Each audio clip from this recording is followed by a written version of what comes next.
दोस्तों, हमारी जिंदगी में कई बार हम खुद को एक मुश्किल घड़ी में पाते हैं। कई बार हमें बड़े फैसले लेने पड़ते हैं, लेकिन हमें यह नहीं पता होता कि वो सही है या गलत। क्या उस फैसले का परिणाम हमारे जीवन में खुशियां लाएगा या मुसीबत। लेकिन कई बार हमारे पास सही निर्णय लेने की सुझाव नहीं होते और हम जल्दबाजी में फैसला कर लेते हैं, और उन फैसलों की वजह से हमारी जिंदगी सुखमय हो सकती है या फिर हमारी जिंदगी नरक से भी बढ़कर हो सकती है। सही फैसला लेने की क्षमता हमारे जीवन में सफलता हासिल करने के लिए आवश्यक है।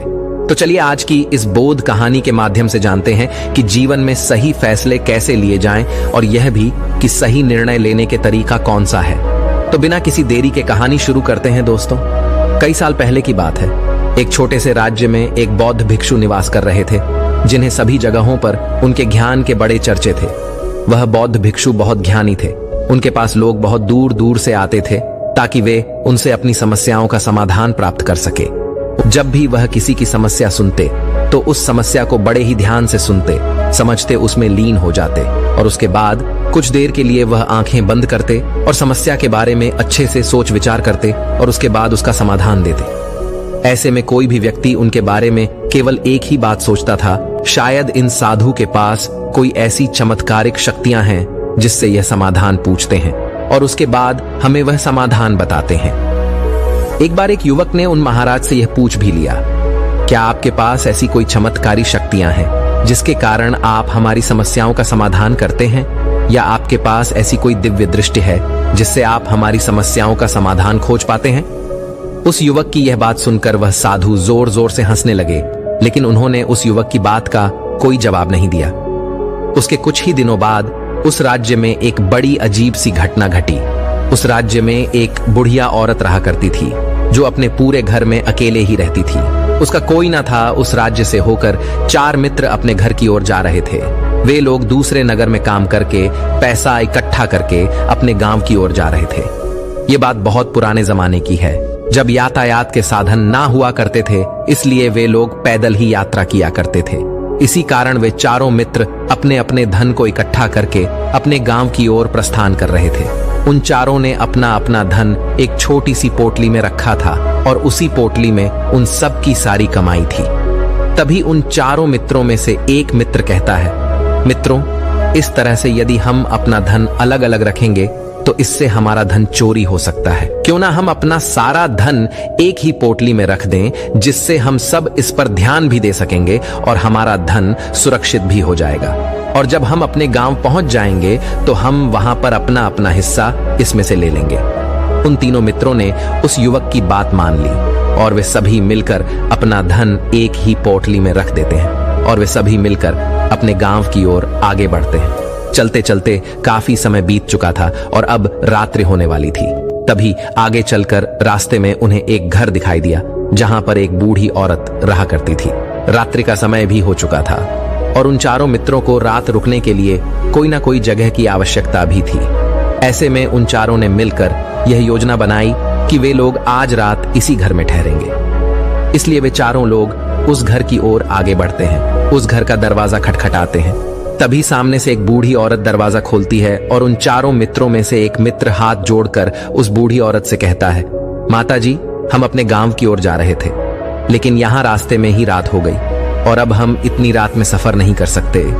इसलिए हमारी आपसे विनंती है कि हम आपके यहाँ पर एक रात रुकना चाहते हैं। सुबह होते ही हम यहाँ से चले जाएंगे। उस बूढ़ी औरत ने काफी देर सोच विचार किया, और उसके बाद वह बूढ़ी औरत कहती है, ठीक है, तुम सभी आज रात के लिए यहाँ पर रुक सकते हो। मुझे कोई दिक्कत नहीं, मैं खाना बनाने जा रही हूँ। कहो तो तुम लोगों के लिए भी बना दूं। उन चारों ने सहमति जताते हुए कहा, हाँ बिल्कुल। उसके बाद उन चारों मित्रों ने धन की पोटली उस बूढ़ी औरत को थमा दी और कहा, माता जी, इस पोटली में हमारे साल भर की कमाई है। हम चारों ने अब तक का अपना सारा कमाया हुआ धन इसी पोटली में रखा है, और अब हम इसे आपको सौंपते हैं, क्योंकि यह हम चारों से ज्यादा आपके पास सुरक्षित होगा। हम बस इतना चाहते हैं कि यदि हम चारों में से कोई एक व्यक्ति से लेने आए तो आप इस पोटली को उसे मत देना, जब तक कि हम चारों एक साथ इस पोटली को लेने न आए। तभी वह बूढ़ी औरत कहती है, ठीक है बेटा, यदि तुम चारों एक साथ आओगे तभी मैं इस पोटली को आपको सौंपेंगे। और वैसे भी आप लोग तो सुबह यहां से चले जाने वाले हैं।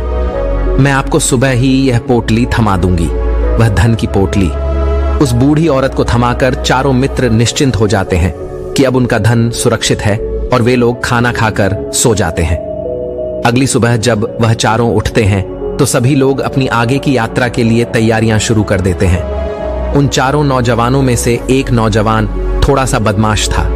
वह अपने उन तीनों मित्रों से कहता है, भाइयों, इस बूढ़ी औरत ने हमारी रात भर खातिरदारी की है, हमें अच्छा भोजन खिलाया, सोने के लिए अच्छी जगह दी, रात भर यहाँ सर छुपाने के लिए एक अच्छा मकान दिया और हमने अब तक उसके लिए कुछ नहीं किया। वह बूढ़ी औरत अकेले ही खेतों में काम कर रही है। क्या हम सभी यहाँ से जाने से पहले इस बूढ़ी औरत की मदद नहीं कर सकते? उस बदमाश नौजवान ने मन ही मन यह योजना बना ली थी कि वह किसी तरह से भी उस बुढ़िया से पोटली हासिल करके ही रहेगा। बाकी के तीनों मित्र उसकी बातों में आ जाते हैं और वे सभी मिलकर उस बुढ़िया की मदद करने अर्थात खेतों में काम करने के लिए चल पड़ते हैं। वे सभी मिलकर खेतों का काम कर ही रहे थे कि तभी वह बदमाश नौजवान अपने बाकी तीनों मित्रों से कहता है, मित्र, मुझे जोरों की प्यास लग गई है, मैं जरा उस बूढ़ी औरत से पानी मांग कर लाता हूँ। वह बाकी मित्र भी अब काफी थक चुके थे, उन्हें भी जोरों की प्यास लगी थी, इसलिए वह तीनों मित्र उसे वहां से जाने की अनुमति दे देते हैं। जैसे ही वह बदमाश उस बूढ़ी औरत के पास पहुंचता है, वह उस बूढ़ी औरत से कहता है, माता जी, अब हम यहाँ से जा रहे हैं, कृपया करके हमारे धन की पोटली हमें वापस दे दें। इस पर वह बूढ़ी औरत कहती है, नहीं नहीं, जब तक तुम चारों एक साथ ना हो तब तक मैं वह पोटली किसी को नहीं दे सकती। तुम्ही ने तो कहा था कि जब तक हम चारों एक साथ ना हो तब तक यह पोटली किसी को नहीं देनी है। तभी वह बदमाश उन तीनों की तरफ इशारा करते हुए कहता, हे लाओ। उन तीनों ने सोचा कि हमारा मित्र हमारे लिए पानी लाना चाहता है, इसलिए वह हमसे आज्ञा मांग रहा है। तभी उन तीनों मित्रों ने इशारे में उस युवक से कहा, हाँ हाँ ठीक है, ले आओ। ये देख, उस बुढ़िया को यह लगने लगा कि अब ये चारों यहाँ से जा रहे हैं और ये अपनी पोटली मांग रहे हैं, इसलिए उस बुढ़िया ने वह कोटलाकर उस बदमाश के हाथों में रख दी और वह बदमाश उस पोटली को लेकर वहां से चला गया और बाकी के तीनों मित्र अपने खेत के काम में व्यस्त हो जाते हैं। कुछ देर के बाद जब वह तीनों खेत का काम करके वापस लौटते हैं और बुढ़िया से कहते हैं, माता जी, हमारा मित्र जो यहाँ पानी पीने आया था वह कहाँ गया? इस पर वह बुढ़िया कहती हैं, क्या वह पानी पीने आया था? पर वो तो कह रहा था कि हम चारों जा रहे हैं, कृपया करके हमारे धन की पोटली हमें थमा दे। तब तीनों बड़े आश्चर्य होकर उस बुढ़िया से कहते हैं, माता जी, हमने भला कब कहा वह पोटली मांगी थी? हमें तो प्यास लगी थी और हमने पानी के लिए इशारा किया था। तभी बूढ़ी औरत उन तीनों से कहती हैं, परंतु अब तो वह पोटली लेकर जा चुका है। तभी वह तीनों मित्र सर पकड़कर रोने लगते हैं और कहते हैं, माता जी, उसमें हमारा सारा कमाया हुआ धन था जो वह अकेले लेकर भाग चुका है। हमने तो आपको कहा था कि जब तक हम चारों एक साथ न आए तब तक आपको वह पोटली किसी को नहीं देनी है, फिर आपने ऐसा क्यों किया? इसमें आप ही की गलती है। हमने आपको उस पोटली की हिफाजत के लिए रखा था और आपने उसे एक ऐसे आदमी के हाथों में दे दिया जिसने हमारा सारा धन हमसे लूट लिया। हम बर्दाश्त नहीं करेंगे, हम राजा के पास जाएंगे और राजा से आपकी शिकायत करेंगे, न्याय की मांग करेंगे। अब तो इस बात का राजा ही फैसला करेंगे। तीनों नौजवान क्रोधित होकर राज दरबार में पहुंच जाते हैं और अपनी सारी समस्या उन राजा को बता देते हैं। जब वह राजा उन तीनों नौजवानों की बात ध्यानपूर्वक सुनता है तो वह तुरंत ही उस बुढ़िया को राज दरबार में पेश होने का आदेश देता है।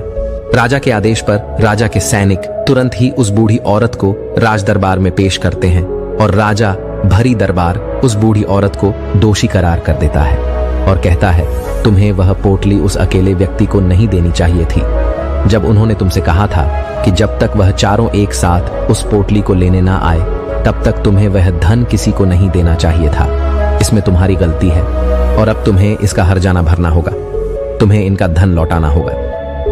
राजा का यह आदेश सुनकर बूढ़ी औरत फूट फूट कर रोने लगती है और राजा से मदद की गुहार लगाती है और कहती है, हे राजन, मैं तो एक बूढ़ी औरत हूँ और मेरे पास इतना धन नहीं है और ना ही मेरे घर में कोई ऐसा है जो धन कमाता हो। मेरे पास इतना धन नहीं कि मैं इनका धन लौटा सकूं। मैं तो अकेली हूँ, बेसहारा हूँ, कृपा करके मुझ पर रहम करे। लेकिन राजा उस बूढ़ी औरत की एक नहीं सुनता। वह बूढ़ी औरत रोते हुए अपने घर की ओर जा रही थी। ये सोच रही थी कि आखिर में इतना धन कहां से लाऊं, कि कैसे मैं उन लोगों का यह धन उन्हें लौट आऊंगी। मेरे पास इतना धन नहीं है, मैं क्या करूं, कैसे करूं? कहां से लाऊं इतना धन? यदि मैंने उनका धन नहीं लौटाया तो मुझे राजा मार डालेगा। वैसे भी मेरी ही गलती है। जब उन चारों ने मिलकर मुझसे कहा था कि जब तक हम चारों एक साथ ना आए तब तक वह पोटली किसी को नहीं थमानी है, फिर भी मैंने वह पोटली केवल उस एक व्यक्ति को थमा दी। इसमें गलती तो मेरी ही है। वह रोते रोते ये सारी बातें सोचते हुए अपने घर की ओर जा रही थी। तभी रास्ते में उस बूढ़ी औरत को वहीं संत मिले जो उस नगर में किसी भी समस्या का समाधान बड़ी ही सरलता और सहजता से करते हैं। उन्होंने उस बूढ़ी औरत से कहा, क्या बात है बेटी, क्यों रो रही हो? इस पर वह बूढ़ी औरत उस संत को सब कुछ सच सच बता देती है और कहती है, हे महाराज, इसमें गलती तो मेरी ही है। उन चारों ने तो पहले ही कहा था कि जब तक वे चारों एक साथ ना आए तब तक वह पोटली मुझे किसी को नहीं देनी है, लेकिन मेरी हिम्मत मारी गई थी जो मैंने वह पोटली केवल एक व्यक्ति को थमा दी और वह उनका सारा धन लेकर वहां से भाग गया। लेकिन अब मुझे यह समझ नहीं आ रहा कि मैं वह सारा धन कहां से लाऊं, कैसे जुटाऊं। मेरे पास इतना धन नहीं है और राजा ने तो आदेश भी दे दिया है कि मुझे उनका धन लौटाना ही पड़ेगा।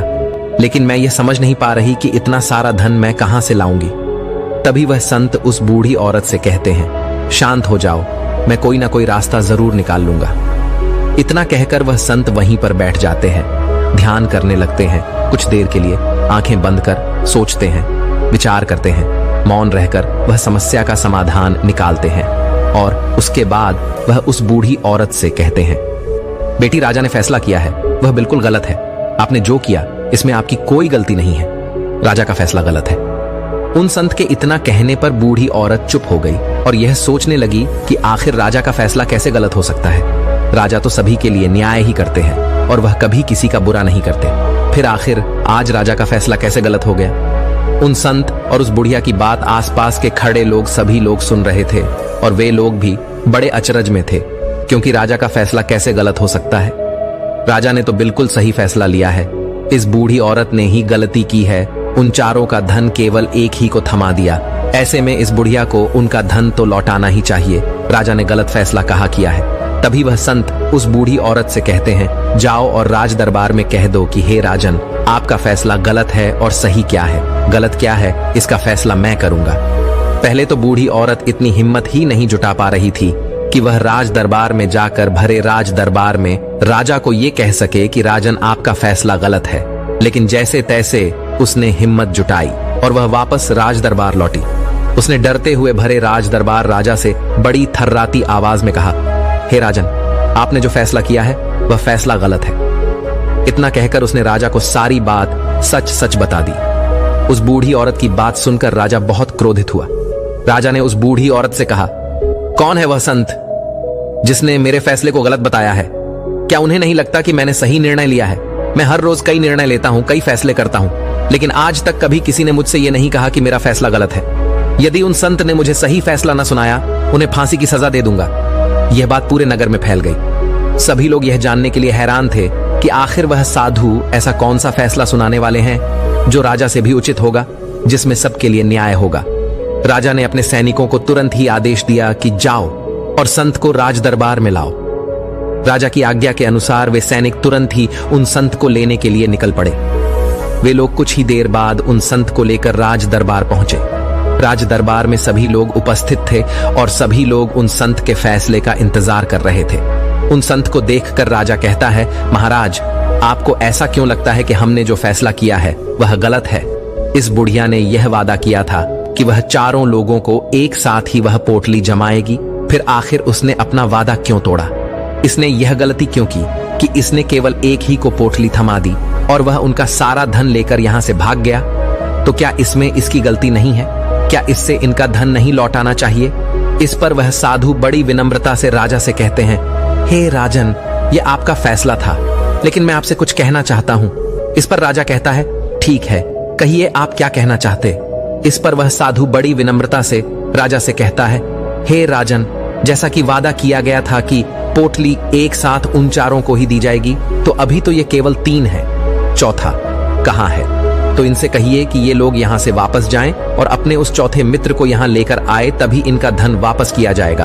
और वादा भी ऐसा ही किया गया था कि जब तक चारों लोग एक साथ ना हो तब तक उनका धन उन्हें नहीं लौटाया जाएगा।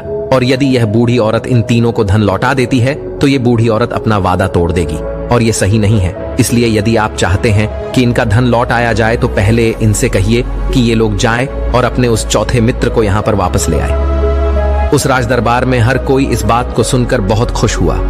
सभी ने उन संत की बहुत तारीफ की। राजा भी उन संत के इस फैसले से पूरी तरह से सहमत था। राजा तुरंत ही उन संत के सामने सिर झुका लेता है और हाथ जोड़कर उनसे कहता है, हे महाराज, आपका यह फैसला इतना सही कैसे हो सकता है? आखिरी बात मेरे दिमाग में आई क्यों नहीं? मैंने इस बात को इस तरह से सोचा क्यों नहीं? तभी वह साधु उस राजा से कहते हैं, हे राजन, आपके पास और भी काम होते हैं। आप दिन भर व्यस्त रहते हैं और आपको जल्दबाजी में फैसले लेने पड़ते हैं। आपने इस मामले को सुना समझा, लेकिन इसे देखने में आप गलती कर गए। इससे आपने केवल ऊपरी तौर पर देखा। आपने इसकी गहराई तक जाने का प्रयास तक नहीं किया। यदि आपने इस मामले की गहराई को देखा होता, समझा होता, तो आप भी इसी नतीजे पर आते। जब तक हम किसी मामले की गहराई तक नहीं जाते, तब तक हम उसका सही समाधान नहीं निकाल सकते। लेकिन हम में से अधिकांश लोग तो अपने फैसले केवल जल्दबाजी में लेना चाहते हैं, भले ही वह मामला कितना भी गंभीर क्यों ना हो। हमें तो बस अपना हक चाहिए, हमारा नाम होना चाहिए, भले ही फैसला हमारे लिए आगे चलकर हमारे लिए नुकसानदायी क्यों ना हो। लेकिन हम तो उस मामले की गहराई तक जाने के लिए सोचते तक नहीं। तभी वह राजा उन संत से कहता है, हे महाराज, क्या आपके पास कोई दिव्य शक्तियां हैं? क्या आपके पास ऐसी कोई चमत्कारिक शक्ति है जिसे आप सवाल करते हैं और बदले में वह आपको जवाब देती है, जिस कारण आप सटीक और सही समाधान बता पाते हैं? राजा की यह बात सुनकर वसंत मुस्कुराने लगे और राजा से कहते हैं, हे राजन, ये सवाल मुझसे कई लोगों ने पूछा है और मैंने कभी किसी का कोई जवाब नहीं दिया। लेकिन आप इस राज्य के राजा हैं, इसलिए मैं आपके इस प्रश्न का उत्तर देता हूँ। आप में से कई लोगों को यहाँ ऐसा लगता है कि मेरे पास कोई ऐसी शक्तियां हैं जिससे मैं बात कर सकता हूँ, जिससे मैं कोई भी समस्या का समाधान पा सकता हूँ। लेकिन मैं आप लोगों को एक बात सच सच बता देता हूँ, मेरे पास ऐसी कोई शक्तियां नहीं हैं। मैं तो केवल हर मामले की गहराई तक सोचता हूँ, उस बात पर विचार करता हूँ, और जब मैं विचार करता हूँ तो मेरे सामने कई सारे समाधान आते हैं, और जो समाधान मेरे सामने आते हैं मैं उन पर भी विचार करता हूँ, उनके बारे में भी गहराई तक जाता हूँ। और जब मुझे लगता है कि इस समस्या का समाधान यही होना चाहिए, तभी मैं समाधान उस व्यक्ति को देता हूँ ताकि वह अपनी समस्या का समाधान कर सके। अब आप ही सोचिए, आप जल्दबाजी में यह फैसला लेकर इस बुढ़िया का जीवन पूरी तरह से बर्बाद कर देते। हमारा पूरा जीवन केवल एक फैसले पर निर्भर करता है। यदि वह फैसला सही हुआ तो हमारा जीवन अच्छा बन जाएगा, और यदि वह फैसला गलत निकला तो हमारा जीवन नर्क से भी बदतर हो सकता है। इसलिए यदि आप सही और सटीक फैसला लेना चाहते हैं तो आपको मौन रहना सीखना पड़ेगा। मौन रहकर उस पर विचार करना सीखना होगा, क्योंकि हमारे फैसले ही हमारा भविष्य तय करते हैं, हमारी जिंदगी का अगला पड़ाव तय करते हैं। फिर चाहे वह फैसले छोटे हों या बड़े, वे ही हमारी जिंदगी को निर्धारित करते हैं। इसलिए सबसे पहले हमें सही फैसले लेने के लिए मौन रहना सीखना आवश्यक है, उन पर विचार करना आवश्यक है। और जब आप ऐसा करते हैं तो आपके सामने एक ही समस्या के कई सारे समाधान निकल कर आते हैं, और जब आप उन पर गौर करेंगे तो आपको यह समझ में आएगा कि उन फैसलों का समाधान कैसा होना चाहिए, कि समाधान से आपको क्या फायदा होगा और क्या नुकसान होगा, या उस समाधान पर सोच और विचार करने पर ही आप उसे समझ सकते हैं, और तभी आप यह निर्णय भी ले सकते हैं कि क्या यह समाधान उचित रहेगा या नहीं। और यह सब संभव हो सकता है यदि हम कम बोलना शुरू करें, अब पूरी तरह से मौन हो जाए। इसका अर्थ यह है कि आप भीतर से शांत हो जाएं, और जब आप भीतर से शांत होने लगते हैं तो आपका मन स्पष्ट होने लगता है, साफ होने लगता है, और आप किसी भी चीज पर सोच विचार कर सकते हैं। और जब आप भीतर से शांत होने लगते हैं तो आप ऊपर से भी कम बोलते हैं, और जब आप धीरे धीरे कम बोलने के आदी हो जाते हैं तो आप साफ और स्पष्ट तौर पर सोच और समझ पाते हैं। आपके विचारों में शुद्धता आ जाती है, जिससे आपको यह साफ और स्पष्ट देखने को मिल जाता है ये कौन सा फैसला सही होगा और कौन सा फैसला गलत होगा, आपको उस परिस्थिति में क्या करना चाहिए और क्या नहीं करना चाहिए। लेकिन हम में से अधिकांश लोग अपने आप को सही साबित करने के लिए, अपने आप को ऊंचा साबित करने के लिए अत्यधिक बोलते हैं, और इतना बोलते हैं कि हर कोई उनकी बातों को गंभीरता से नहीं लेता। उन्हें ऐसा लगता है कि मानो ज्यादा बोलना ही हमारे लिए हमारा शस्त्र है, लेकिन वह यह भूल जाते हैं कि वह अत्यधिक बोलकर मूर्ख बन रहे हैं। लोग हमारा मजाक बनाते हैं, हमें मूर्ख समझते हैं, हमसे दूर रहने लगते हैं क्योंकि उन्हें हमारी बक बक अच्छी नहीं लगती। लेकिन जब आप भीतर से शांत होने का प्रयास करते हैं और धीरे धीरे भीतर से शांत होने लगते हैं तो आप खुद ब खुद ऊपरी तौर पर कम बोलना शुरू कर देते हैं। इससे आपके मन में, आपके मस्तिष्क में एक साफ और स्पष्ट विचार उत्पन्न होते हैं और आप अपने आप को साफ स्पष्ट तौर पर समझ पाते हैं, देख पाते हैं आपको कब, क्या, क्यों और कितना बोलना चाहिए और आपको कब, कैसे, क्यों, किस तरह से कौन सा फैसला लेना सही है या नहीं, यह भी आप अच्छी तरह से समझ और जान पाते हैं।